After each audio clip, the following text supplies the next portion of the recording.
Hello everybody and welcome to the Guild Wars 2 Pro League. My name is Munchables and joining me once again is Jevro. How are you doing, man?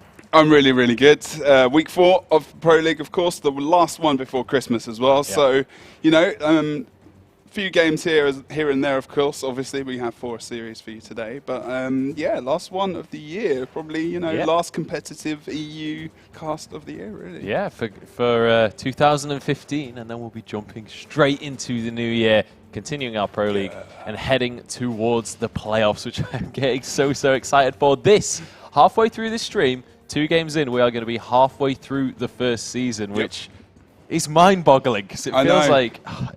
I mean, this was such a long time coming. We were so excited, and now we're almost halfway through already. But, I mean, you can't get to Season 2 without doing Season 1 first. So I guess getting halfway through isn't too bad of a thing. But let's take a look at the season. Let's take a look at what's going on. In fact, I think we'll bring up the first slide with the dates of when we'll be back after this stream. I think that's kind of the most important thing to get across right now. So, as you can see, we're on December the 14th today.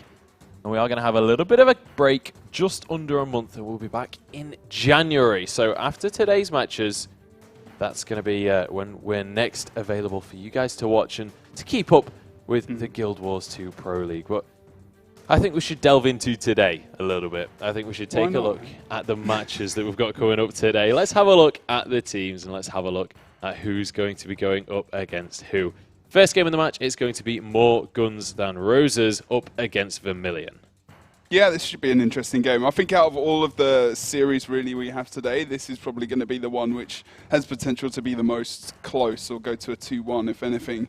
You really want to give Vermilion this win already almost just because they, you know, they're already 3-0 at the moment and they're top of the table along with rank 55 Dragons, of course. But More Guns, you know, gave us a surprise upset last week. You know, they were able to beat quite a high value team, obviously orange logo. So, you know, maybe that's going to be something they could pull out today, but they're going to have to come up with something quite special to do that, of course. Yeah, they absolutely are, but we'll see if they're going to be able to. So far, I've been very impressed by More Guns Than Roses, and Vermilion have... I mean, Vermilion have completely stepped up. As you said, 3-0 so far in the season. They are looking dominant, to be quite honest. More Guns... Yeah. You go. I'll let you go first. See, the thing that's been on my mind as well is the fact that we've got Zuik that's playing on More Guns Than Roses as well, and he actually played for Vermilion leading up towards the Pro League, you know, before it was kind of announced and whatnot as well. So, you know, it's going to be nice for him if they can get a win over especially his old team because, you know, obviously something happened where he had to leave or was, you know, booted or whatever you want to call it. So, you know, he got in the end and they've been doing a great job. So it'll be interesting to see. And at the moment, these upsets are happening all over the place, you know. I mean, TCG and other teams as well. And later on in the league, actually, when we come back in January, is going to be a big, massive, there's going to so many important series. Nearly every single series. And the first day we come back in January is going to be, you know, very important, as well as the last as well. So the last 3 weeks, actually, is going to decide a lot of what's going on. So, yeah, make sure you come back in January, obviously. I think as well, crucially for the standings this week is super important, just as we'll see the team start to fan out more. As you say, we've kind of got...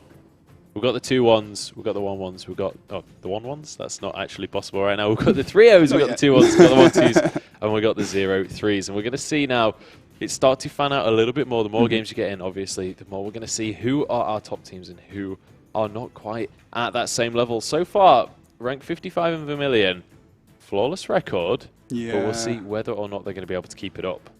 I think it's going to be an interesting day. You know, there could be some upsets. We'll have to wait and see. But more today, these games could be a little bit more one-sided, kind of almost like, you know, almost the second week we had. But we'll have to wait and see. And see what these guys are playing as well. We haven't really got many people in the arena as of yet. No, we're just getting that sorted out right now. Just making sure everyone can get in nice and easily.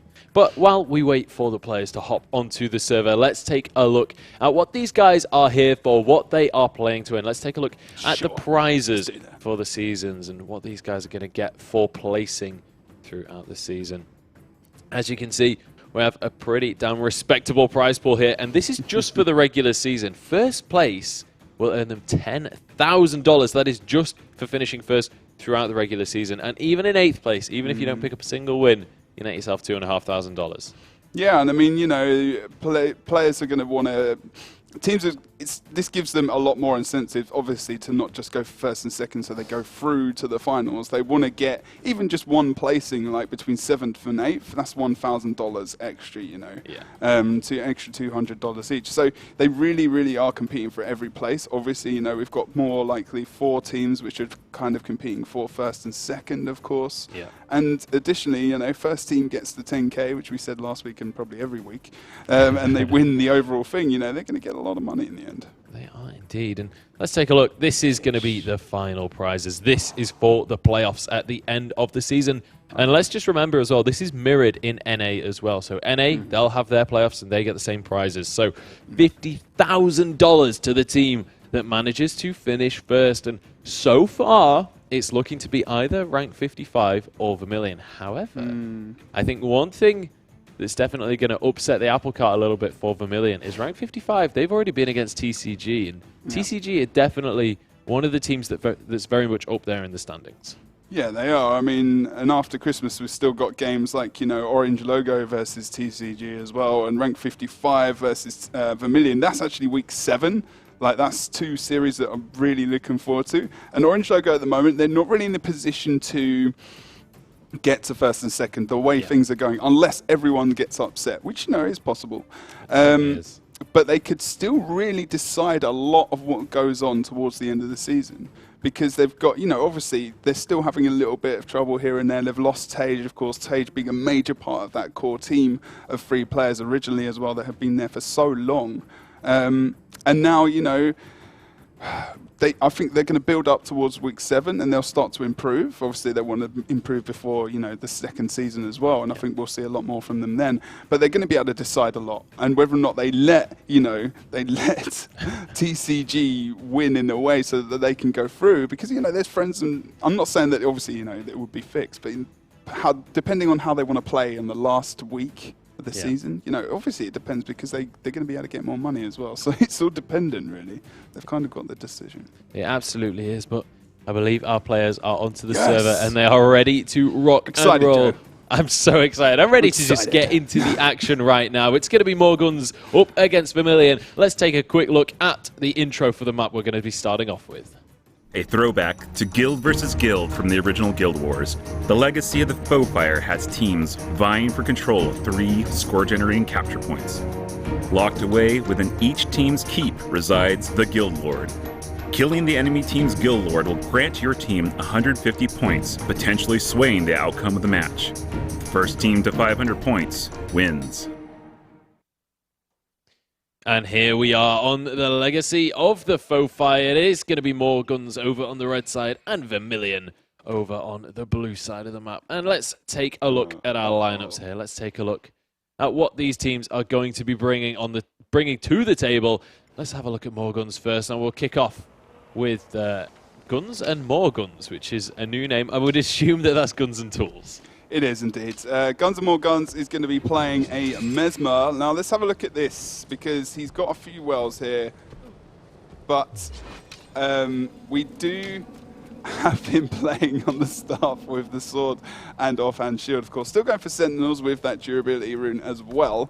But then we have Inspiration, Chaos, and obviously Chronomancer. Going for a few different things here, but mainly we'll look at the utilities here. Of course, Well of Precognition, too powerful to not use. Nullfield, really good for removing conditions, but also for removing boons on the opposite team. Now, if they've got Mesmer, that's going to be extremely powerful, especially if they want to try and get those quickness reses. And then we've got Portal coming out as well, and Time Warp. So we've got double Time Warp potentially coming out if they get the continuing split off, which is more often than not going to happen. So let's have a look at Xeonix, and you can see the real difference between these traits as well, if there is any. Not really at all here, but again, actually, we can see that he is going to be going for the Well of Eternity. So we've only got, the heal, obviously, but he's going for Well of Precognition as well. I just went on to skill 7 there, and I was thinking, okay, wow, apparently my sight's gone bad today. But we are going to go, he's still going to go for Nullfield as well, and also Time Warp, and going for the Portal as well, of course. Cranox, he's going to be running with a Conditioned Revenant here, going for durability with a Viper as well. And he's going to be, of course, going for the Demon and also for the Assassin stances here. And Azuik probably going for exactly the same thing. But he's going to be going with Wanderer's Amulet here to grab himself some extra toughness there as well. And then Demon's probably going to be playing Elements. He's still going to be going with Staff, actually, which is what he played on Kylo last week. We haven't seen people playing a lot of Staff on this map, though. So we are going to have to wait and see how well that goes for that team, of course. And we can go over towards Vermilion and see how they're doing as well. We don't have an Engie, actually. Obviously, Guns and Tools normally play an Engineer. Very, very good to focus. Try and get some extra damage on that Snowball, of course, depending on what he's actually going to be running in his trace. Just get a double check. We are going to have Diamond Skin, of course, which is what I'm talking about. It's all Condi. He's not going to be able to get any Condis on him, obviously, with at that 90%. So you need some power damage there. So it's going to be tough, obviously, in different occasions. And that's what Argineer is also for, as well as being very, very strong, of course, going from Marauder's Amulet more than likely, as well as, obviously, Inventions, Alchemy, and for Scrapper here. He's going from Marauders with durability. Triffin is going to be Condi Rev. He's going to be going with the usual traits, of course, as well. And I believe this is being changed in the balance patch, which is coming out tomorrow, for a self-revival as well of 10%.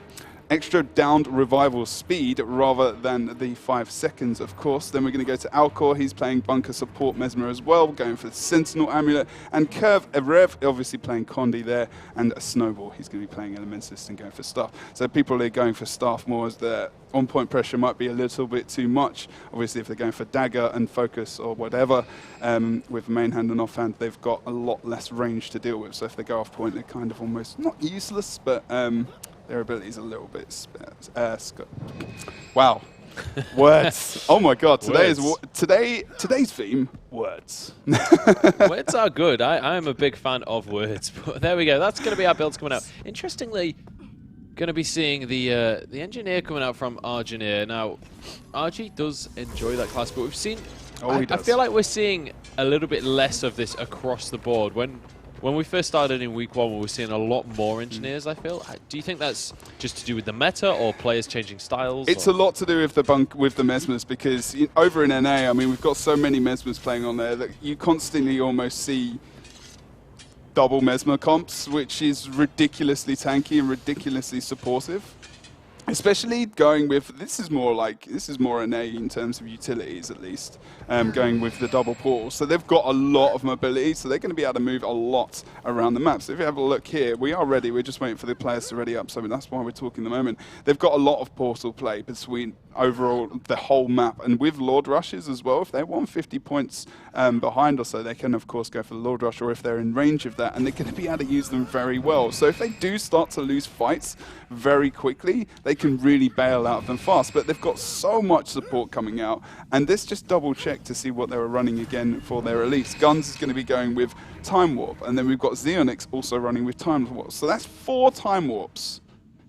It's ridiculous. Like, you get super speed, quickness, and slow, and resistance, and that's going to be really, really good against the Revenants, who have condition damage coming out. So that's an extra amount of survival for their team, so they're going to be really sustaining, but they've got to make sure that their damage dealers are in the right place, of course, to make sure they end these fights quickly. Although, 2 Mesmers and an Ellie as well, that's a lot of bunkerage. But they've not really got a lot of power damage. That's like the big problem as well. I mean, Mesmers have obviously got Sentinel's Amulet, but with 900 power, they need to get the Ellie Snowball down to quite low, to below 90% health before it can start taking big damage from Condis.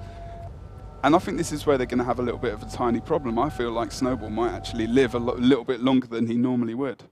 Well, we'll have to see if he's going to be able to. We have seen the Ellie's been doing a decent job of just kiting around through those fights. I think one that comes to mind is Honey on that Ellie. She loves to just kite around, and I mean, Purple Noise in general seems to be a team that loves to just kite. But especially on Staff as well. Yeah. That's perfect. That's a very good point, actually.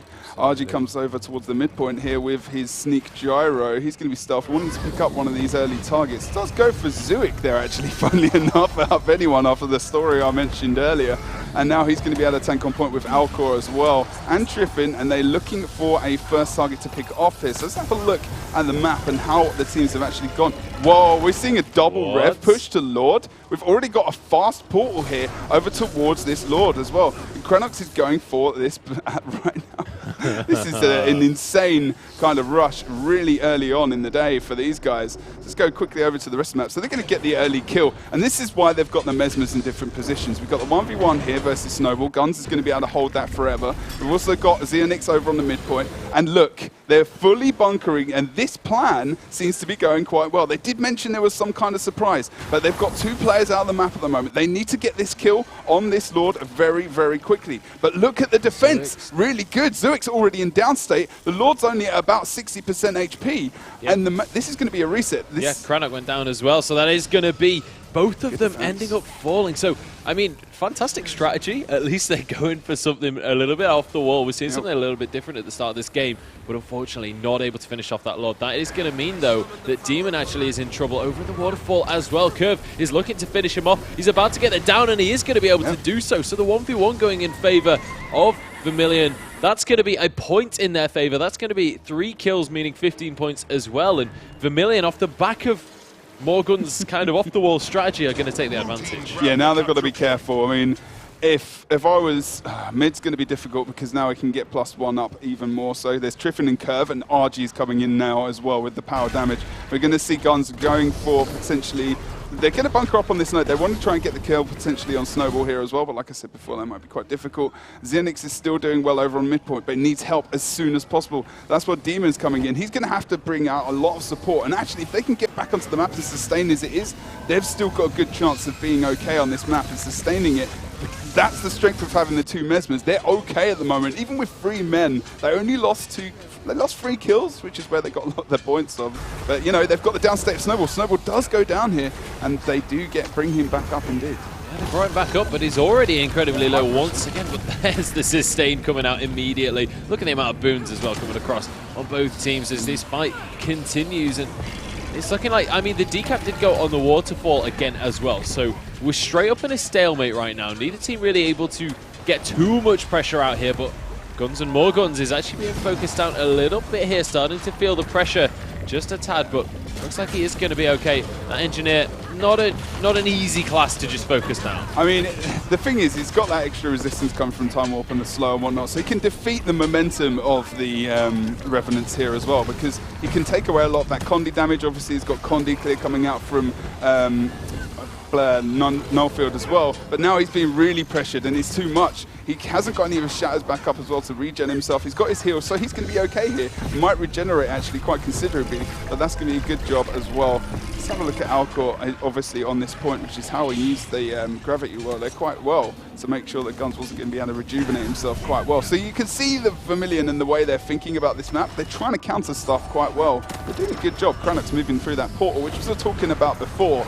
Portals being a very strong, especially if you've got 2 for your mobility around the map. I mean, especially on a map where you can go for sort of crazy pushes. I mean, we already saw Portal used to try and get a super early Lord Rush. Cranox is actually in downstate, though. The res is going to be there, though, for him to get back up onto his feet. And that is going to be Morgan's still managing to fight out in these duels across the map. And honestly, this has been a very, very close game so far. The only real lead, that 43 points in favor of Vermilion because of that very, very early difference. And Curve managing to win out his 1 versus 1. But I mean, neither team really managing to get too much pressure on any of these points across the map. Both teams just matching the amount of members on each node and just forcing the stalemate.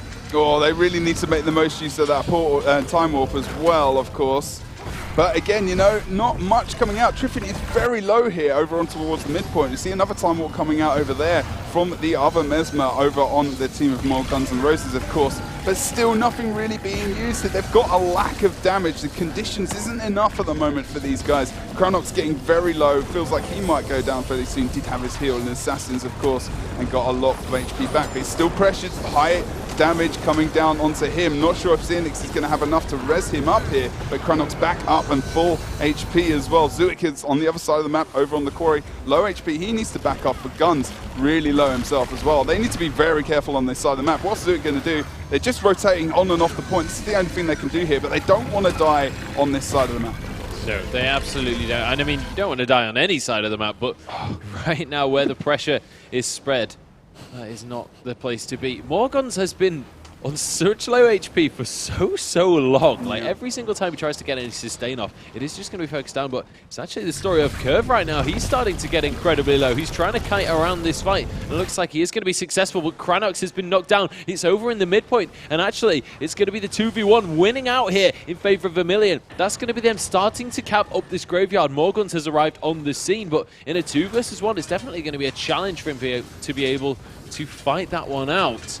And over on the mine, still a stalemate. Oh, they get Curve down. Curve drops very low there, but obviously they've still got the resing power there as well, and they've not got much cleave damage in the end to take him down, unfortunately. You know, the Condi res is really good for applying conditions, but it's not got much down cleave, unfortunately, as well. As Guns is going to go down over towards the midpoint. That ability is going to be nerfed a little tiny bit as well on the balance. But you can go to the forums and have a look at that. Guns down over towards the midpoint here. Cramps gets the res successfully as well. And Zuik here very low on this quarry node. So all the points that we're getting at the moment are kills across the board. Nothing else is happening. We do, of course, see the pickup of midpoint as well. Guns choosing to survive there more than anything. But the thing is, okay, we only have 1 cap. But at the moment, with 7 minutes almost gone in the game, half the game gone, we have not hit 100 points in this very tanky Condi meta that we're having in Guild Wars 2 AGP. Yeah, and I mean, this is one of the things about this sort of tanky sustain meta is it is going to mean sort of slower paced games, but at the same time, it's also a lot about your team play. That's the major factor here. Xenix does end up going down over at the mine, and that is going to mean that the 2 cap comes out, and it's all about the waterfall right now. Morgans, they have to win this point. They cannot afford to end up getting 3 caps. We already now have 100 points in favor of Vermilion, but there's only 7.5 minutes left in the game. We're over the halfway point now. And we'll see if Morgans are going to be able to pull themselves back into this one. Vermilion, while they are ahead, 111 points isn't something too crazy. This is definitely something Morgans can come back from, but they've got to somehow find some pressure. Yeah, and at the moment, they're going to have to try and get some 1v1s going with Rev versus Rev, I feel like, so they can get a decap here. But the strength of the Revenants on Vermilion, they would win that pretty much every time, I feel. Although, you know, Zuik and Chronox, very good Revenants, of course, as well. I feel like at present, we have got no damage coming out from more Guns N' Roses. You've seen a couple of down states, but there's nothing able to bring down like a lot of cleave. And the NG is so good. Like, RG's been good versus the Ellie. He was in the perfect matchup, you know, not a load of conditions. He was just keeping the points sustained. So Vermilion's matchups in terms of putting people against people, obviously they're going to be going up against a Revenant and a Mesmer at some point in time. But then having the NG versus the Ellie on the other side of the map, again, not too bad because he's running that diamond skin, of course. So he's able to bring him down at least a little bit lower than if it was obviously just a Condi Rev, sorry. But over here on this side of the map, it's very stalemate to a degree, but Zuik dropping very low on the quarry as well. So he's going back into the fight, though. He's not too afraid. Just going to be diving straight back into the action and doing a very good job to just kind of distract the opponents, make sure that the rest of his team is going to be okay. Cranox looks to be the focus target of Vermilion right now, but I mean, Vermilion really don't seem... In fact, both teams don't really seem to have that much damage to really write about. With the double Mesmer, you're going to see Morgans not really being able to do much, but Cranox is actually going to be dropped over at the waterfall. The res is going to be able to come out, though, from the rest of the team, but immediately, look at all of those Curve goes. over times. Zook might actually get that down on Curve. No, not fast enough. Good knockback as well. And Xenix does a good job. Portal as well. Curve can't get his target, so I can't portal onto him. He's, of course, using that assassin stance as well. And we are going to see a decap. Now, that's the only place where these portals are coming into play, really, is out-rotating so they can potentially go for decaps here. And they need to make sure they're trying to do that a lot more often. But they need caps to come back into this game because they can hold the map in terms of, you know, free players. But obviously we saw the defense earlier on coming out from Vermilion, which is why they were able to defend that Lord Rush, and, you know, Guns weren't able to get any points on the board. So all that the red team are doing at the moment are trying to get decaps, survive. They're not really getting any damage on this team at all. look at the HP bars. We could literally just have an analysis of that in the middle of the screen at the moment and see that they're not actually going down that low. And really, the game feels like it's pretty much over as it is at the moment. Yeah, it kind of doesn't. I just feel like there's no damage coming out from Morgans. They're just not able to put out any pressure. Cranox is going to... Oh, he's actually going to be able to survive that one. I thought he was going to go down on the minuscule amount of health, but he does manage to revive it. But, I mean, we've seen pretty much the full game. Morgan's health bars have been, like, sort of halfway or below for a lot of it. And then over on the side of Vermilion, they seem to be just about fine. They've got pretty much as much sustain. The Engineer swapping out instead of the Bunker Mesmer seems to be really doing them wonders in this matchup. I think the double Bunker Mesmer not really paying dividends particularly, but Cranox again is going to be dropped down, but we'll see if the res is going to be there for him this time. It is going to be Guns N' Morgans trying to get him off, but the execute finally comes out, and it is going to be Vermilion taking an advantage once again. They did get the decaps elsewhere on the map, so obviously the points stopped stacking up, but here, with a man advantage, they might just be able to take control of that waterfall once again. I mean, if you have a look here, right on this fight on mid, what you can see at the moment is red team, Demon is literally just supporting. That's what, obviously this is what the early build is about. He's going to get CC'd to anything here now. They get the focus on him and he's taken out quite quickly. Cranox tries to come in. Is it going to be enough in the end? And it goes into Vapor Form actually. He's going to try and go for a little bit of extra damage. Cranox on the side might get him up, but he's going to be pressured hard here and he's not going to be able to get that res at all. And in fact, he falls into the down state as well. They know it's over at the moment, but in different fights, what you've been really seeing, other than really this 1v1, is more Guns N' Roses really running on the caps. You know, they're trying to avoid a lot of the damage, they're trying to avoid the attacks while they keep them at sustain. They're not able to do anything. So, you know, even though they've gone for double Mesmer here, they've still got enough really high impact like damage, which is coming out from teams, because Vermilion have got more damage on their team. They're able to just put the focus on the Revenants, so the Revenants are always evading, or they're always dodging, or they're always trying to get away at the moment. I haven't really seen much focus other than that quarry fight we had over on the other side of the map, and from Zuik, because he's got a little bit more defense coming out from him rather than Cranox as well. Just double check what his amulet is. That could be, no, he's going for Viper, so that is correct. But yeah. I mean, Viper typically is the go-to for these Condi robes. We're seeing that pretty much every week at this stage.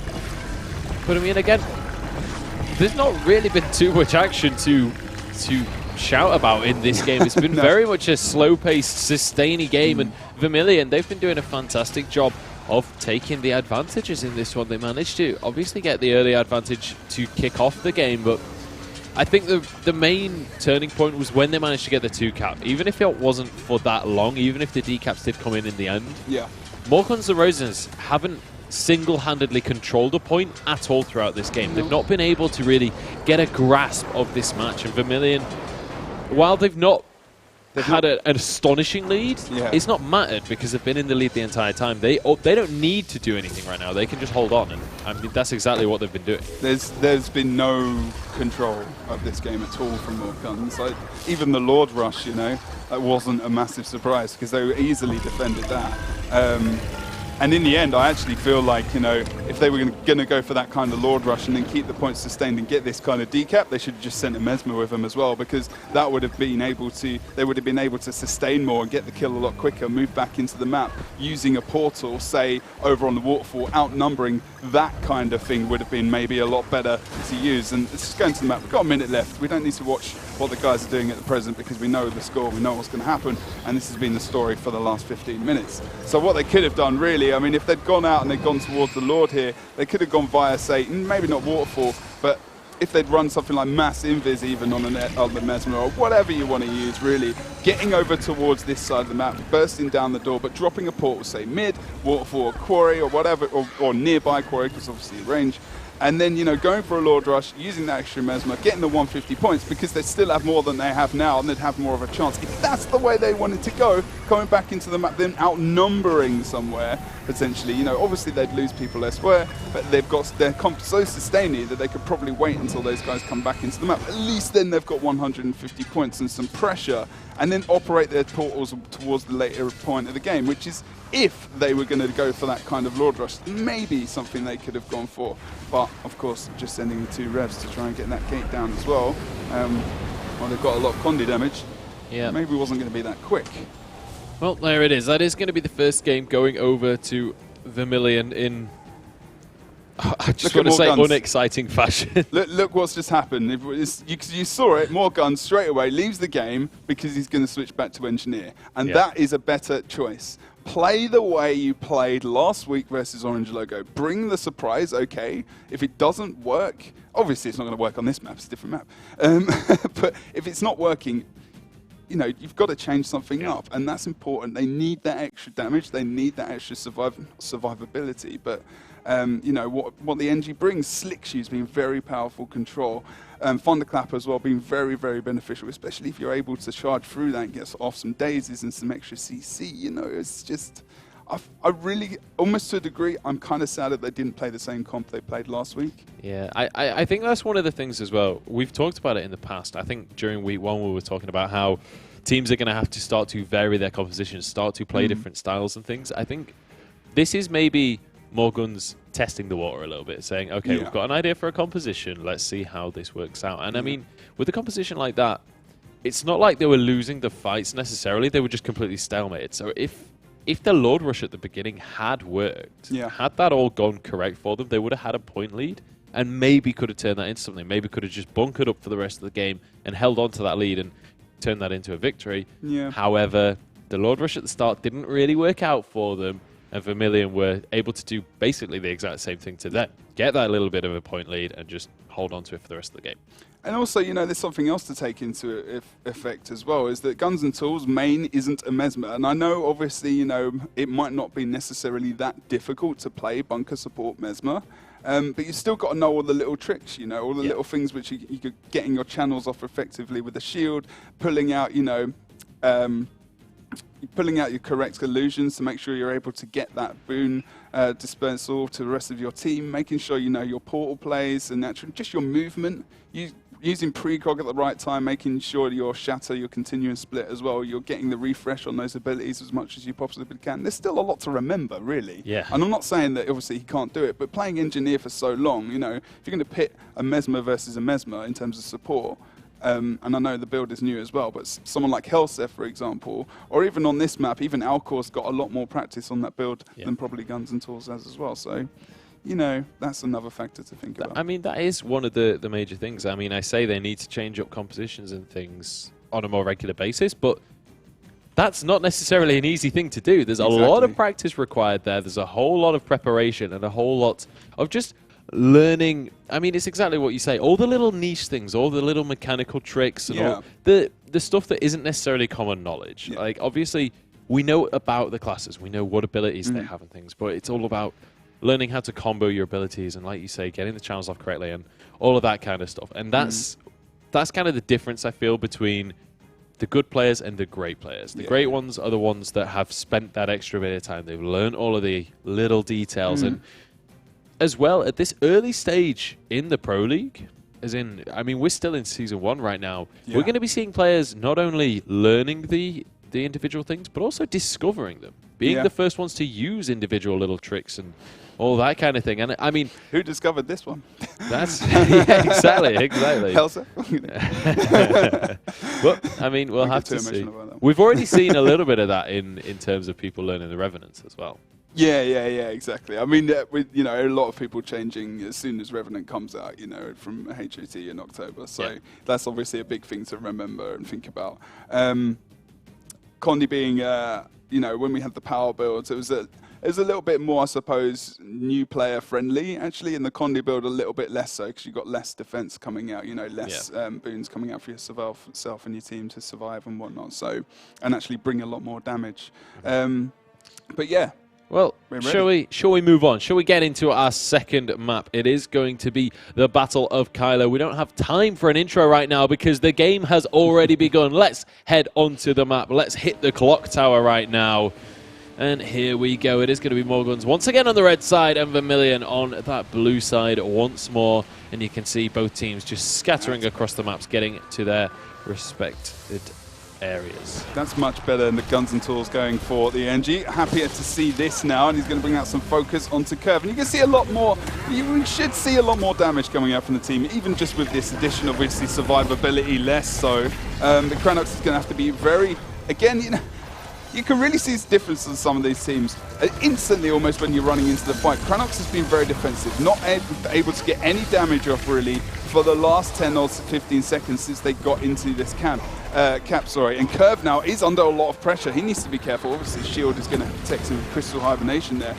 So he's going to be okay for a moment. And then the focus switches back onto Cranox. So, you know, it's to and from over on that point at the moment. Mid, obviously, that's not going to change anytime soon. And then over on the other side of the map, we've got Triffin and RG here versus, of course, Zuik and Demon as well. So this fight actually could end quite quickly. Let's go back over to the mansion. Have a look what's going over here. Guns and Tools is dropping quite low here. He'll probably drop off the point quite soon, using that sneak drive when it comes off cooldown. He does have his heals. Surprisingly, he's actually bringing that off straight away. He does get it off as well when Cranox drops a little bit of HP. Curve dropping quite low here as well. And Elixir proc comes out for the Guns and Tools. And that, of course, defeats the amount of focus that can come out, because Guns and Tools can't do anything when that proc comes out. He survives. Of course, not able to bring much out in the end. Cranox has been knocked down though, and Guns and Tools as well is going to fall. So the Mansion now is going to go in favor of Vermilion, but take a look at the clock tower. It's 2v1, and it's 2v1 over at the Windmill as well. Triffin went down elsewhere on the map. Guns and Tools slowly but surely bleeding out there. He will eventually fall down. Zuik going to be heading straight up into that clock tower, joining the fray and trying to swing the tide of battle in favor of more guns. But we are going to be seeing, I think it's a 2v2, 3v3. It's hard to tell when there's that many Mesmers around.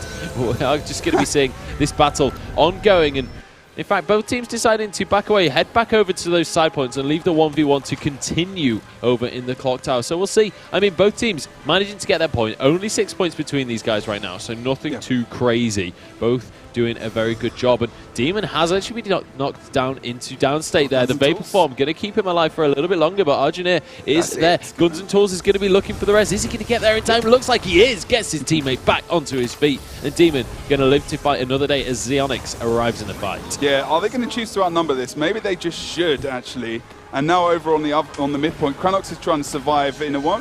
It's actually versus Alcor here. Should be able to do okay. No. You just ignore what I said about that, because when it's the downside and downstate and died there. So now Zuik is in the 1v1 versus Curve. So this could be actually quite nice for him. We saw how well Zuik was playing on this map last week and how his 1v1s were going with Rom, of course, versus a Ranger, which arguably could be one of the, probably the best 1v1 build on a cap actually as well. And Zuik was holding his own and obviously rotating back when he needed to. Guns and Tools going down on the midpoint now, but you can see that obviously more guns have more points than they did in that first game, so this comp working a little bit better, of course, as well on this map. But even, you know, with portals on this map and with the midpoint, you know, maybe it could have been something they thought about. But still, Xeonix is rolling with the Northfield and with Portal as well as going still for the Time Warp, which is a little bit different than Alcor. Curve goes down over towards the other side of the map. Zuik and Cranox getting that 2v1 there for a little bit of time. Striffin comes into the point, but again, you know, not able to get the res, and the 2-cap coming out for the boys of Vermilion. So, again, we are going to see the 2-cap, as you say, for Vermilion. So, fantastic start to the game for them. Snowball going to be over at that Windmill, trying to turn it into 3, and at very least deny the 1-cap coming out for more guns. And more guns, leaving that 1v1 to happen, not trying to add the numbers to turn that into a cap for themselves. They're deciding to spread pressure across the map. Zuik feeling that pressure, but he is going to be able to get that heal off in the end. And actually, he's still ticking on down. He is feeling that pressure. The rest of his team is arriving though, and it looks like the Mansion just going to be well and truly held by Vermilion. Guns and Roses can't even get near this one. Zuik going to have to use that crystalline barrier. And it looks like he is just going to have to try and retreat from this fight, but he's outnumbered and he's outgunned, and he is going to be going into that downstate. They're going to be trying to finish this one off. Xeonix trying to get the res, and he will be able to do so. Saves his teammate there. They're going to be able to walk away. Yeah, no stability obviously coming out over there either, because they've not got... Oh no, Alcor was there, so we didn't have that coming out though, but we are going to still see, you know, the knockback from the rev, very, very good, of course, and then when you've got the speed and the res coming out from Xeonix, it's pretty much, you know, it wasn't going to be too bad over on that side of the map. Curve dropping quite low here as well. When I say quite low, I mean half HP. And obviously, he's not got his heal back up. He's got the conditions of building up on him as well. Yeah, Cranox... He did go down, and then he got up again. Quite low, but he's going to be okay on the midpoint. And, you know, with support, I mean, he's got a little bit of support coming out from Guns and Tools, but not that much, obviously, as coming out from the Mesmer and coming out from the Ellie. But, you know, again, more Guns not able to get anything out of the map. Doesn't feel like they're bringing more guns. It feels like they're bringing a spud gun or something. They're just playing paintball right now, unfortunately. But yeah, no real kills. A lot of damage and like downstated players, but no ending. So no death shot or whatever we want to call that. No.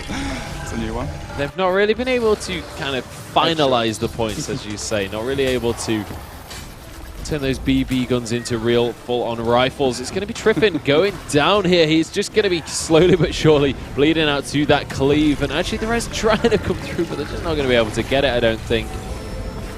I mean, over at the mansion as well, Curve going to drop, and it's looking like Vermilion actually started to lose members. This could be fantastic news for more Guns. Maybe this is their opportunity to start to get these decaps and maybe get back into this game. Guns and Tools going to be in the clock tower, going to be getting that one. And in the mansion, they have the numbers advantage. Alcor is looking to be the target, but honestly, the Bunker Mesmer not exactly going to be an easy target to focus. No, as well. I mean, it's...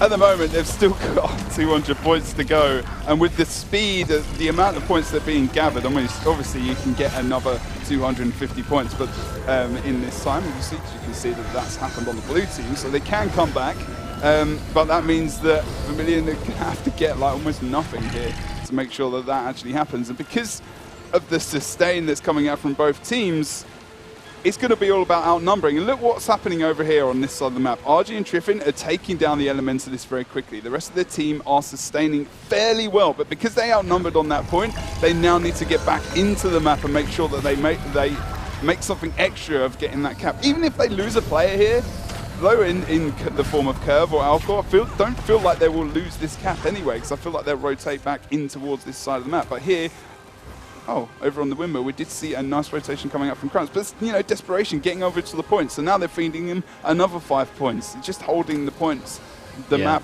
contested as it is. So they should be able to jump into mid quite easily if they grab a target there and get the kill as if they plus 2 on the midpoint for Vermilion. But they need to watch that windmill point as well, of course. That's going to be the thing as well. Like, I mean, we saw Demon go down. Kranox went to try and hold on to that windmill, as you say, but if you move an extra player there, that means you've got 3 players across the map, aside from that 1 point.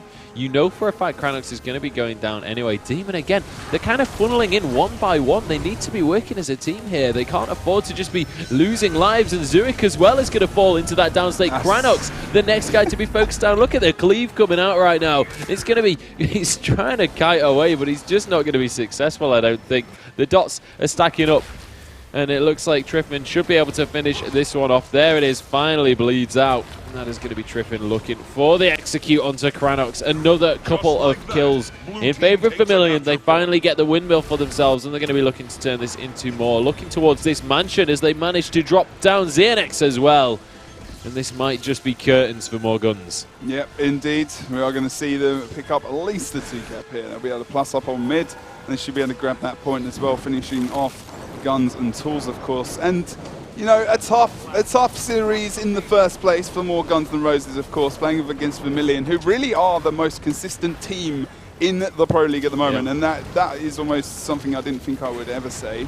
But obviously, no, comp changes all over the shop at the moment. And, you know, Vermilion very much deserve that first position in the Pro League, shared with rank 55. Although, you know, at present, I mean, you know, I think we're pretty much agreement is fine on this, that they are going to win this game and win the series. So they are going to be ahead of rank 55, but it shouldn't be too hard for rank 55 to pick up a win against Chaotic later on in the day as well. That's going to be the next series anyway. So I think I do want to say, obviously more Guns have not done too amazingly in this series, but they're up against Vermilion, and Vermilion seem to be the team that has mastered this tanky sustain meta that is kind of the most powerful kind of composition that we have at the moment. They seem to just be so proficient at this style of play and at just controlling at least a couple of points while denying control of the rest of the map to your opponents. They just know exactly when to rotate. They know how to read their opponents and how to play around whatever they are up against. And more Guns, unfortunately, on the receiving end of that knowledge and not feeling too great. Curve going to be dropped down here. Snowball going to be there to try and get the res, but I don't know actually if he's going to be able to here. Snowball, in fact, just decides to abandon his friend. Curve just with the dots on him. No one even bothers. Oh, they do finally get him, in fact. Well, Xeonix as well went down. That is 5 points. You're not wrong. But with 4:20 on the clock, more guns, unfortunately, going to be blazing it. Exactly. That's one way of saying it. That's for sure. I mean, pardon me. One thing to note as well, we do have like this Mirror Cop coming out. We've got Mesmer, we've got our Engineer, we've got Ellie, and 2 Revenants as well, of course. So, you know, at the end of the day, they're playing this comp a lot better. They've got their matchups sorted. They've got their rotation. This is how important rotations are at the moment in Guild Wars 2 PvP, to the point where, you know, if you fail even the start of the game rotation, you can almost lose the game with the way it is. Because at the moment, you know, maybe Vermilion are going to hit 500 here, but in a lot of games, we're seeing a lot of games time out. So, you know, that's how it's so important to get the right rotations, because the fights are so elongated, they're so sustained at the moment, that you need to make sure those early matchups and those early rotations of the map are key. And it's like that in leagues at the moment as well, you know. If you're going to go for that boss on Forest, you don't want to be going for that boss on Forest too much in the future, because especially at the moment, because you're missing out on the caps, because these fights are so long. At the moment, more guns have started to take some kind of advantage, but you know, Vermilion. This is the comeback of the century. We're going to see Alcor in a 1. I don't think it's possible. No, I'm going for it, mate. It's going to happen. Even if it's impossible. In a 2v1 on the point, on the windmill, the last remaining point for Vermilion. They're only 300 points ahead of their opponents right now. The 2 caps come out, and it's potentially going to turn into a 3 cap. As goods and tools is going to be focused out here. That ended quick. Yeah, it looks like the match might just be changing hands once again. It's going to be decapped. Surviving okay, though, on that point. And, you know, they need to keep practicing this, because if we're not going to see, like, as far as I know, and, you know, what we've been told about major balance patches, other than the small balance that we've seen on the forums, we're not going to see a considerable, massive change. You know, I don't know that for sure. That's not official word. That's just, you know, what we've been told before Pro League about balance patches as well. So, you know, they need to use every single minute of this game to gain some kind of experience against this. Use it as a scrim almost to get that kind of knowledge against this cop, because they're going to be playing it again as far as we know at the moment. So that's why they're not GGing up. They're trying to use this experience to really try and improve their play and their matchups and rotations. And slowly over the game, they've been able to actually gain like 100 points in the last couple of minutes. So it's slowly getting better, and they're using this experience well. So that's good for more guns, to be fair. Yeah, it really is. And that's going to be crucial heading further on into the Pro League as well. Because, I mean, yeah, even if you lose the game, so long as you've at least learned something, that's the key thing. When you get these losses on the board, obviously it's not going to be a great feeling, but so long as you can at least come out with something else, some extra bit of knowledge, extra bit of mechanical play, whatever it is. And I mean, as you say, they've managed to get themselves 150-something points here. They managed to get a couple of caps. They even had a 2 cap over Vermilion for a little while. And I mean, we're seeing a different style of more guns towards the end of the game to what we saw at the very start of this game. Vermilion were able to just completely control the map at the start of the game. More guns, they've been able to put up more of a fight as we've head into the last few minutes, sort of the last 5 minutes of the game. But with 40 seconds left on the clock, the game is going to be going over to Vermilion. But, I mean, well played by more guns anyway. They did a good job to get some points on the board in this second one. They certainly did a better job in this second game than they did in the first. I mean, and all, you know, fair play as well. I might have sounded a little bit harsh towards them over in that first game of the series, of course, you know. But sometimes against something like this, against, you know, the sustain meta that we have, you need to pull out something. You know, you need to pull out the big guns almost. Unfortunately, they forgot to put the ammo in the guns. Yeah. And maybe even put, you know, bits of the guns together, bits of the gun together to make sure they were able to. I think the idea was good. It's all well and good having more guns, but it's about having the big guns. That's the key thing. It's not. It's not quantity. It's quality. That's what we need to be seeing. Less guns, Maybe they had more roses. Maybe this is the issue. Maybe there's more maybe there are more roses than guns. Maybe we need flowers. I don't know where I'm going with this. I don't know either. Either way, it's fine. I think I was there trying to assist. Yeah. Some kind of way. I don't know. Anyway, Vermilion, they're going to take this series 2-0. So they're going to be very happy with that one. And they're going to move on to the very top of our scoreboard. 4-0 so far in the Pro League. And in fact, with a 4-0 record and only 7 weeks in the Pro League, they have secured themselves a spot in one of those top 4 spots. Yeah, I mean, they were always going to do that. I think even after the first 2 weeks, we thought, wow, okay, these guys are going to be easy top 4, but not top. I didn't expect them to be the top team, as obviously at the moment because they've got more points, because they've played an extra game, extra series, and they're on top of everyone else. But I mean, just generally, just wiping the floor with opponents at the moment, doing so well. The thing is about that as well is what's going to happen if they do get defeated in say week 5 or 6, what's going to happen to that momentum? Are they going to be able to hold it together? And that's, the pressure you have to keep winning those games, to, be able to sustain yourself that well. And we could see that maybe change towards the end of the first season of this Pro League. Yeah, we absolutely could see that start to change. But we have RG on the line here from Vermilion, or I may have just said the entire wrong name. No, it is RG. It is RG from Vermilion. You got it right. My brain is clearly not working today. But we have RG here, ready for an audio interview. So let's have a quick word with one of our winners and see how they're feeling off the back of that 2-0 victory. So, RG, welcome to the stream. How are you feeling now that you've managed to secure yourself a spot in the playoffs? Pretty good. I would hope so. I would definitely hope so. I mean, you guys, you've got 4 wins now on the board, yet to lose a single game. Didn't even lose a single map in that last series. What do you think of I want to ask about the current meta, this tanky sustain meta that we're seeing coming out. What do you think of this? You guys seem to be the best team at running with this meta. Is this something that you guys are absolutely loving? Do you think maybe something could be changed? Yes. It just, oh my god, I can't start. This game was like, I have 101. Unkillable. Okay. Do I alt tap or not? It's like this. I think what you're saying is that at the moment, on that first game, even on Fofire, of course, you were fighting versus Snowball on Waterfall for quite a while, right? But one thing to note as well is that matchup was good for you, right? Because you were able to survive for quite a while, obviously, breaking Diamond Skin, and then, the rest of the team sustaining around the map and getting some kills, which enabled you to get those caps. So what do you think about the start for more guns on that map on Legacy? Do you think it was something you were expecting, or you were in the right position to try and move to that? What was your thought process at the start of that first game to defend that, really?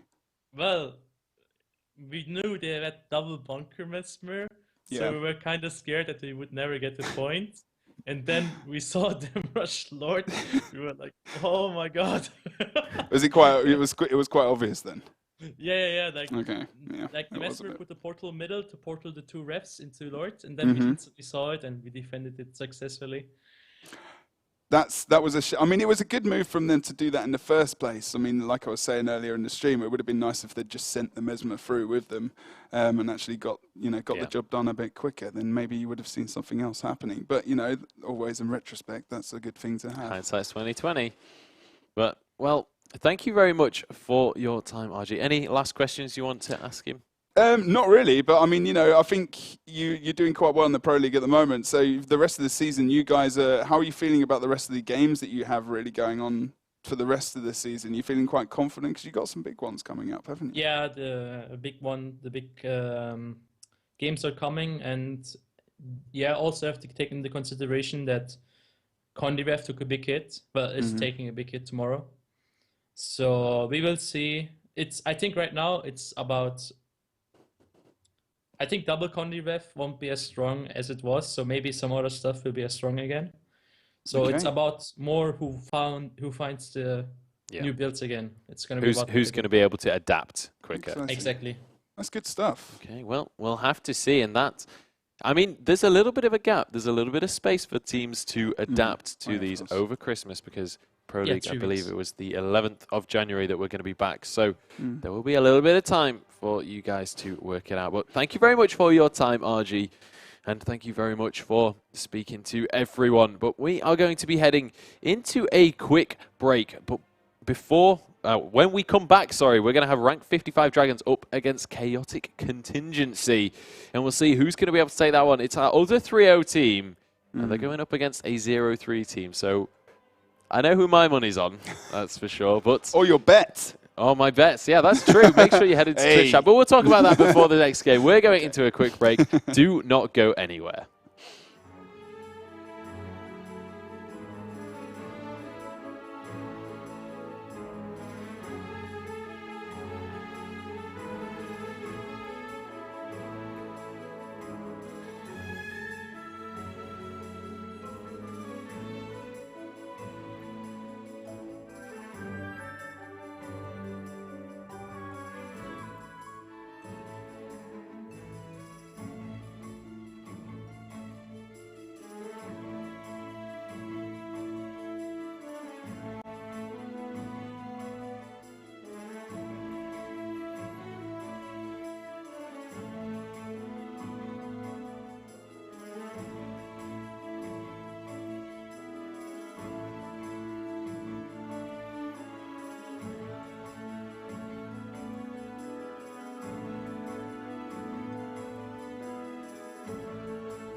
Hello everybody and welcome back once again to the ESL Guild Wars 2 Pro League.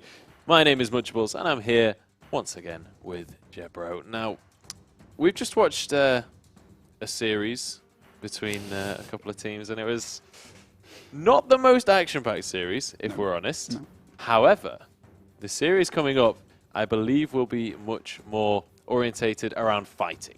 Yes, I do believe so. So we're looking forward to this series, of course. You know, like you said, quite top versus bottom here as well. Yeah. And I feel like rank 55 even might pull out extra damage just for this series. Like I'm kind of hoping that's going to happen. That's what I'm hoping for. But what do you do in this position? Do you underestimate your opponent potentially and lose a series that you shouldn't lose?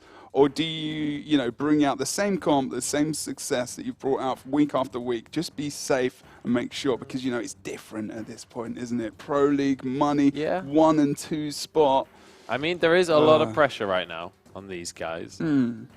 But at the same time... Nothing on Chaotic. Yeah, I think if you're rank 55... Being demoted.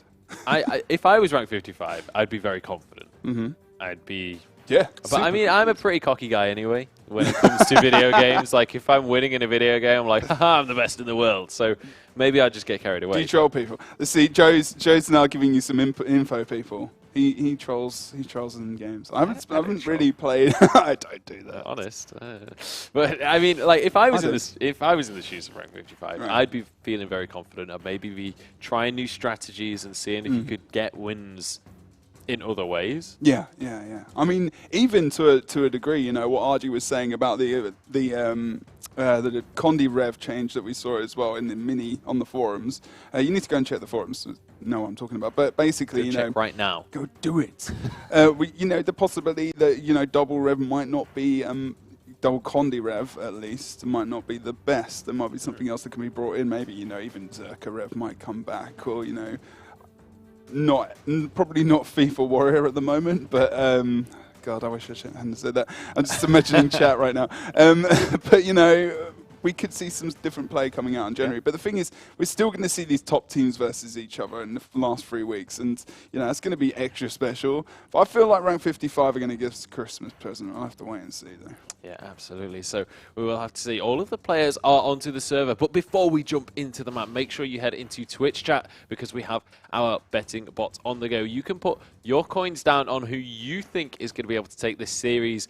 And the people with the most points at the end of the stream, the top 2 people will get 2,000 gems and 800 gems respectively. So make sure you get those bets out. Well, let's get into this game. Let's head onto the map. It is going to be once again a legacy of the Fofire to kick off this series. A throwback to Guild versus Guild from the original Guild Wars. The legacy of the Fofire has teams vying for control of 3 score-generating capture points. Locked away within each team's keep resides the Guild Lord. Killing the enemy team's Guild Lord will grant your team 150 points, potentially swaying the outcome of the match. The first team to 500 points wins.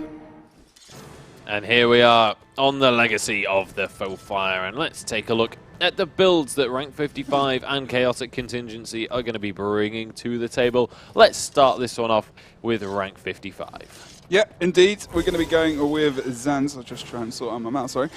Zan, he's going to be playing, of course, Marauder's Hammer, Durability, Scrapper here, of course, going for Invention's Alchemy, and also for Scrapper there as well. Oracle, he's going to be playing that Bunker Support Mesmer that we've been seeing, but going for more utility, going for the Wells, of course, in those rather than, and also going for Blinks, so no portal coming out there. NA going for more portals, of course. We saw more guns playing portals as well earlier, as well as Time Warp. Mankal's going to be going for Condi Rev here as well, who's been doing ridiculously well recently on this build, as well as Levin, who we've spoken to on a few occasions, double-checking those amulets there. So they're both going for Vipers. And then we've got, finally, the Elementalist as well, and he's going to be playing Staff, and that's going to be Texby, of course. Certainly is. And then over on the blue side, we are going to have Chaotic Contingency with a little bit of a different composition to what we've seen for the rest of the day. Yeah, indeed. So we got Druid and Necro additions here, or not additions. They've been pulling them in and out here and there. And now we can explain a few little bits and pieces as we go through this, but obviously we've seen this Condi build being played by Chaotic Contingency and by every team at the moment for the Revenant, of course. We are going to see the Elementalist going for Staff as well, so this is where we're going. Staff is the main weapon on all maps apparently now as well, and we are going to be going for Cleansing Water, of course, wants to take away those conditions and not going for the full aura sharing there as well. Let's go to El Presidente, new member to the team here as well, and we are replacing we had, you know, Farrell dropping out as well. We've got different additions to the team, and we do have him, of course, going for Inspiration Chaos and going for Chronomancer as well, but he's going to be going for Soldiers as opposed to Sentinel there as well. And then we're going to go for, he's still playing exactly the same utilities there as the Oracle and the opposite team. And we've got Druids, the best, probably, I mean, in mine and probably a lot of people's opinions, the best 1v1er class in terms of trying to get caps and decaps over on the side of the maps, of course, having a bit of CC, of course, with the Glyph of Tides, and also a quality as well to get the extra days off. We're just going to have a quick little detailed look into his build. He's not going for Marksman here. He's going to be going for Beast Mastery, Nature Magic, and Druid. And then we've got the Prototype as well. Wondering how tanky he's going to go with this. No, he's going to go full ham with the damage, as he's going for that Carrion Amulet, of course, and going for the Scepter and offhand Warhorn with Staff. And that is going to be, you know, might stacking through his, you know, through his build, through his signets as well.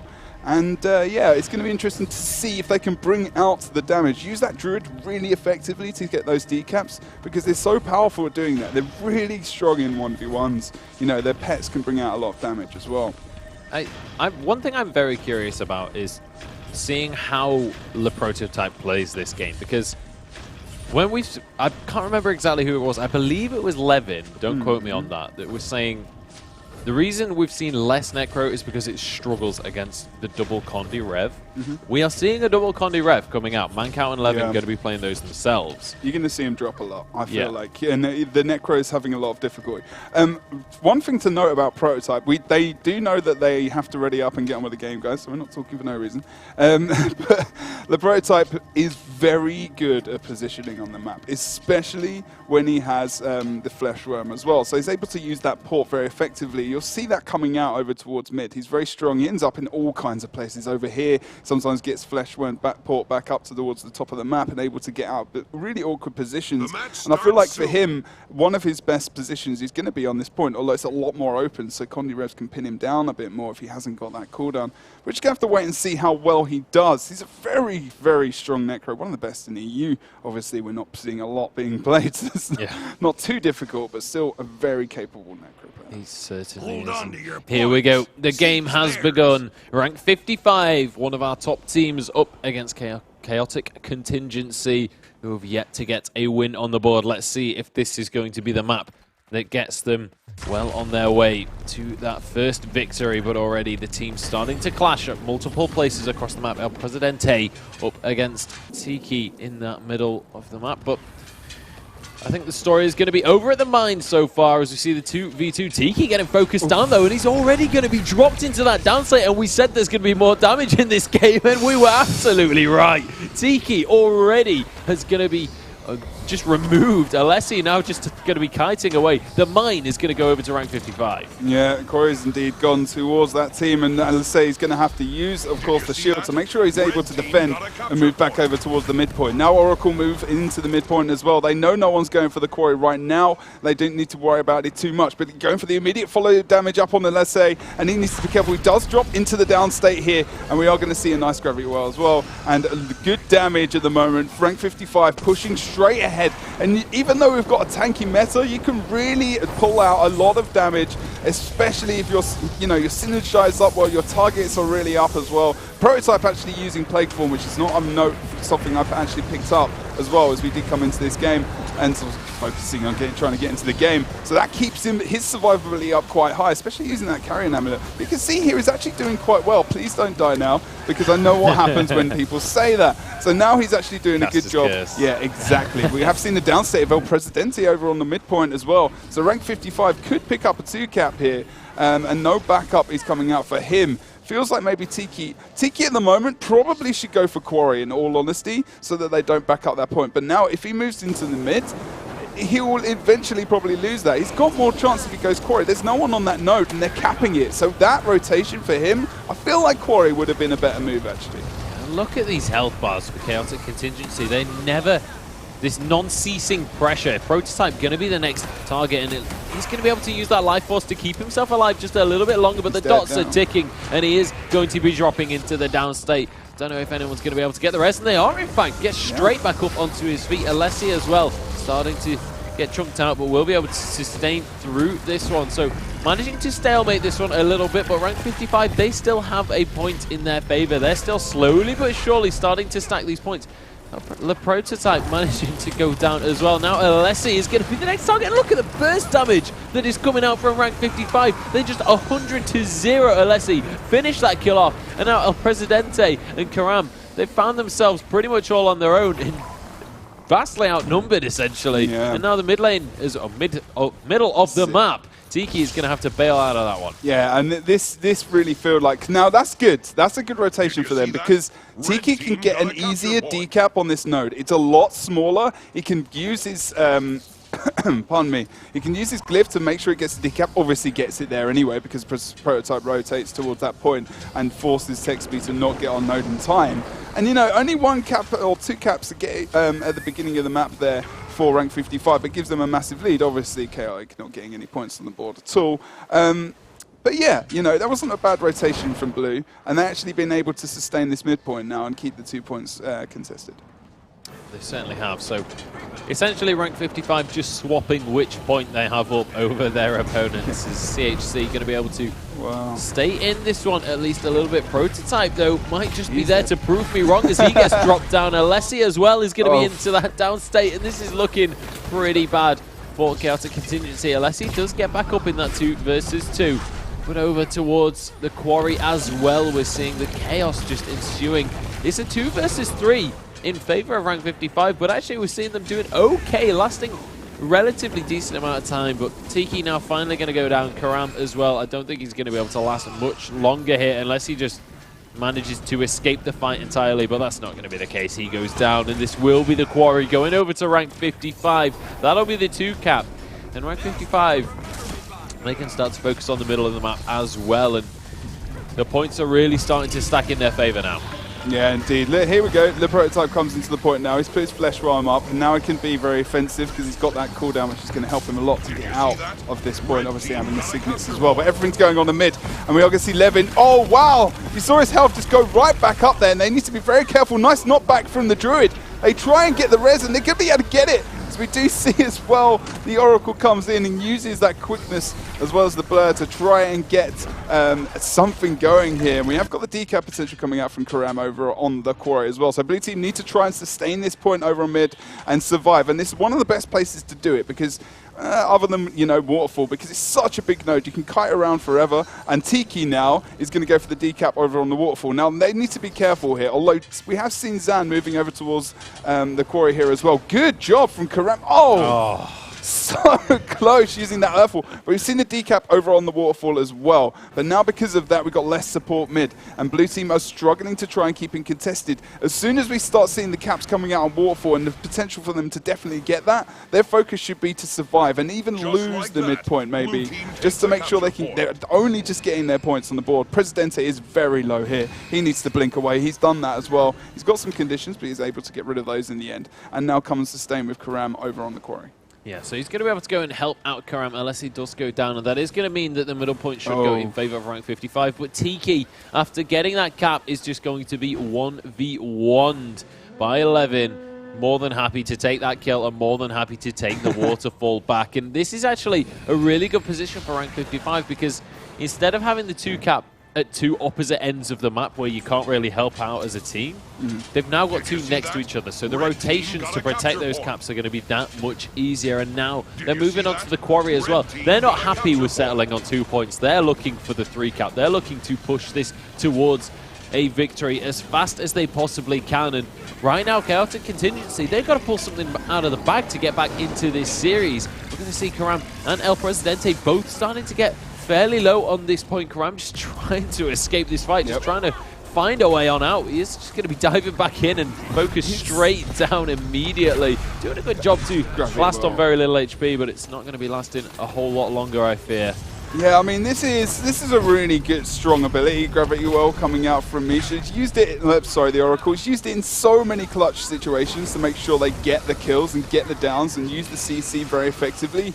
All of these guys are very synced up with their builds at the moment, leveling very low over towards the waterfall here as well. Needs to be quite careful, as obviously we see the extra addition there. Text becoming in over on the waterfall node, and Tiki's going to have to hold this. So when he gets into team fights, it's really horrible for the Ranger, for the Druid, unfortunately. You know, Condi's being very strong. That's why I kind of pulled up the traits earlier and picked out, you know, the Celestial Avatar trait. When you get into Celestial Avatar trait, you remove all conditions. And with that not coming up enough in those team fights, you know, 2 Condi revs and so much conditions coming out, Druid in a team fight is horrible. So that's why it's get better in a 1v1, even just against one Revenant. You know, he can do quite a lot of work and get the decap and full cap, but rank 55 know that. So nearly every time where Tiki's been in a place where he's going to be able to 1v1, rank 55 have either won the cap points somewhere else and got the kills and been able to move there, or they've moved an extra person there quickly because they know that they're going to lose the cap potentially. Maybe not die, but you know, lose the cap at least. It feels like forever since Chaotic Contingency had 5 people on the map simultaneously. Yeah. Rank 55 are doing such a good job to just continuously apply this pressure and just force Chaotic Contingency into these bad fights where they're constantly outnumbered and constantly outgunned. And take a look at this over at the Quarry. We're going to see, by the looks of things, I think it's 2v2. It's always hard to tell from a distance with those Mesmers in play because of the amount of models, but it is going to be the 2v2 coming out, and it is actually going to be Karam dropped down into the downstate elsewhere on the map. It looks like it is going to be over towards the middle of the map. Tiki trying to get the res, but it's going to mean that he goes down as well. The 2v2 going in favor of rank 55. Mancow and Zam winning out on that one. Levin again going to get incredibly low, but we've seen this before over at the waterfall. He gets low all the time, but he never seems to die. He's just dancing around on this point. He did have that, had his number 5 available, but couldn't quite get it, and that's the execute. Chaotic Contingency, they finally take a kill in one of these fights, but can they turn it into anything?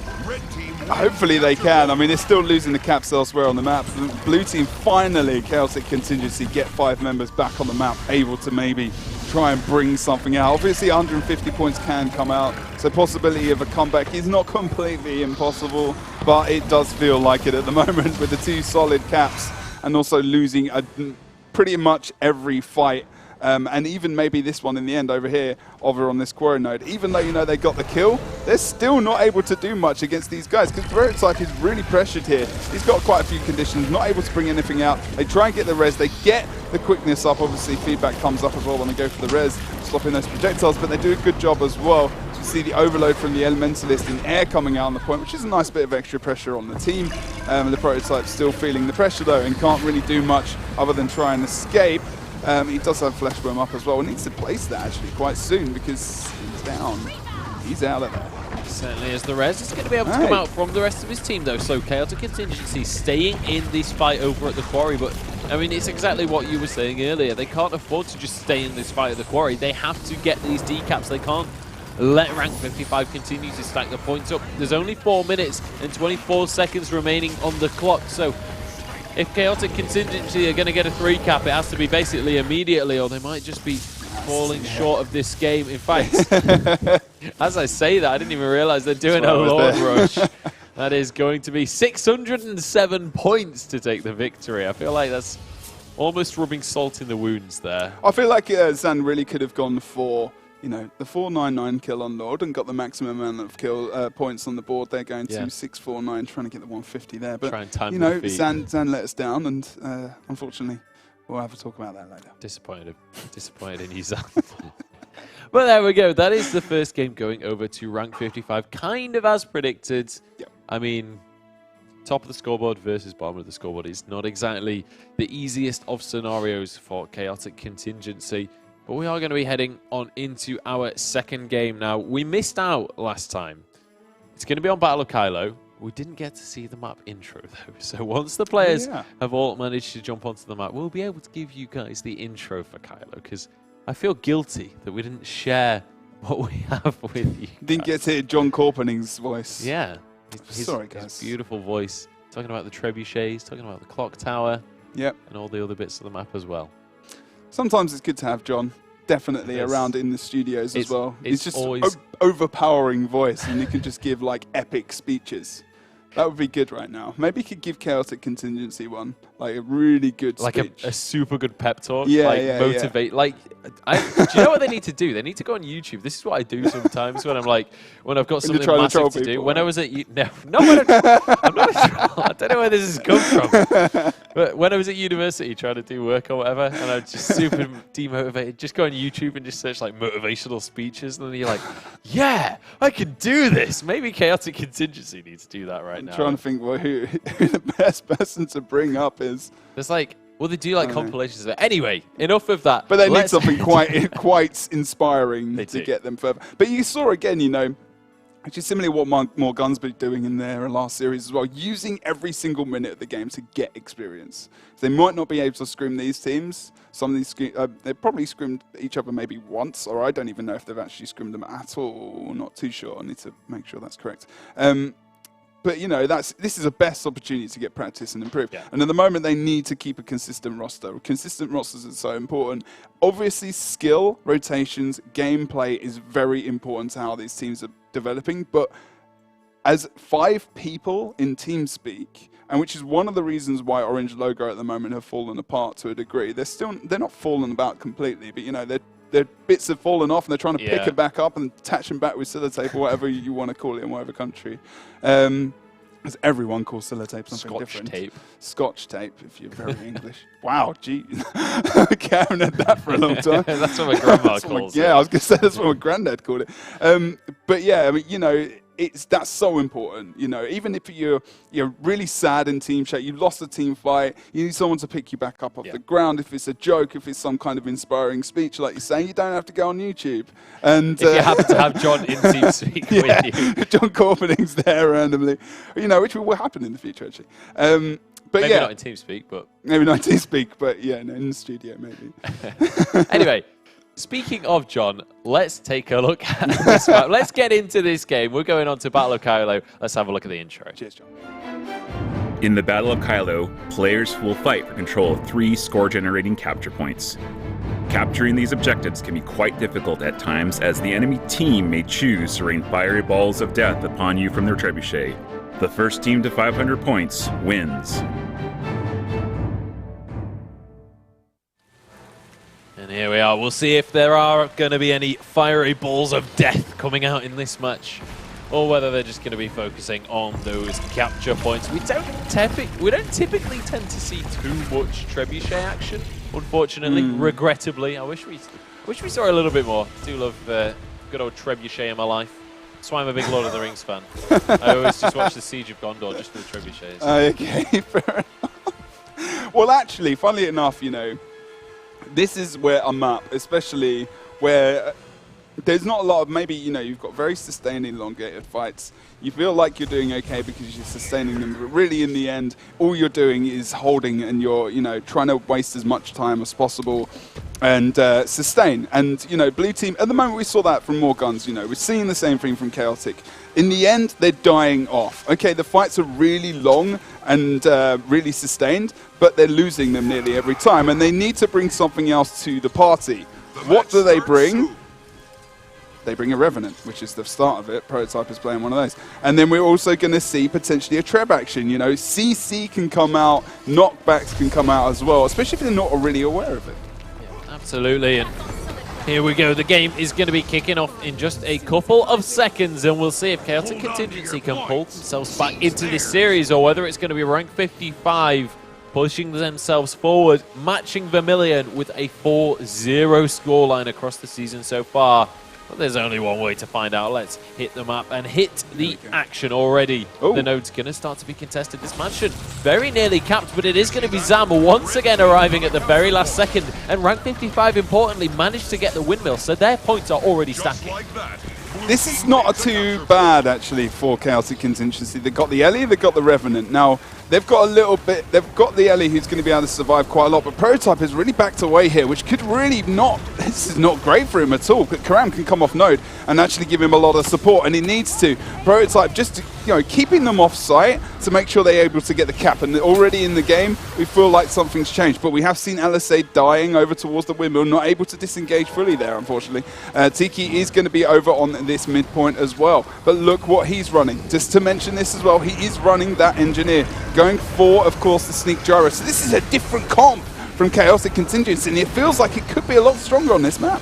It definitely does. They're going with that double rev instead of the Necro here. We have seen Prototype swap over onto that rev. I would assume it is a Condi rev. That's pretty much the only rev we see at the minute. But speaking of Prototype, he is in fact going to go down. The rev obviously not tanky enough for him, and in an explosion of pixels, he is going to be wiped off the server, and it looks like the mansion might just be, slowly but surely, being taken over by Rank 55 if they can continue to just leave this pressure on this point. Karam now, the next target, he just has to blink away, try and disengage, and unless he actually going to be able to recap a little bit of that one, they're going to be quite happy with that. And Karam gets away. Actually, that's a really good movement from him, but Thunderclap comes out from Zan. And look, this is the important thing. They're following up with kills, and that's how strong the Slick Shoes can be. And Karam knows he's dead and stands there and doesn't even bring anything back out. And, of course, does go into the downstate, as well as Tiki, sorry. I was just thinking of whether or not he changed his name to something different. So Strong Res comes out from El Presidente there. This is a really good combination of the Mesmer and the NG here. He can pull out a lot of quickness and a lot of stun potential. Look how close the game is when Chaotic start to bring those meta builds really more to the party, or the stronger meta builds, sorry, especially for the Engineer and for the Necro, of course, and actually get a downstate over in the mid, and the execution as well, demoted from life. He has been taken out, and here we have a potential strong comeback maybe from Chaotic Contingency if they can take advantage of the map, but they lose caps around the map as well at the moment. They need to pick something up here. Yeah, this is the thing. This is the big thing for these guys, is they've now lost the mansion. It's still a one cap in favor of Rank 55, and they just got a kill. They had them on advantage, but they weren't able to do anything with it. That's the crucial thing. Prototype now going to be knocked into that downstate any second now. We'll see if the res can come out. Alessi is going to be on the scene, and Prototype immediately picked back onto his feet by those two teammates. But all three of these members starting to feel the pressure just a little bit over towards this windmill, and nobody going over to the mansion just yet. We do see the two engineers actually duking it out. It's going to be Zam, more than comfortable in that 1v1. Tiki just trying to escape from this one, pretty much running to the hills, doing his very best Iron Maiden impression. I don't know if he's going to be successful on that one. Levin has gone down elsewhere on the map. And again, Chaotic Contingency starting to win these fights. But can they do anything with it? Can they start to get these nodes? It's just like, the mansion was open and Red Team have to do a lot to back that up. So what they could have done is just, try and sustain. Look, they got the kill on Mancow here as well. Did they get the execution? They do indeed in the end get an execution off you. And over here on the waterfall, we actually might see Texby getting taken out here as well. But look, Rank 55 will go for the focus. They'll go for the focus on the kill, and then we'll go, Rank 55 will push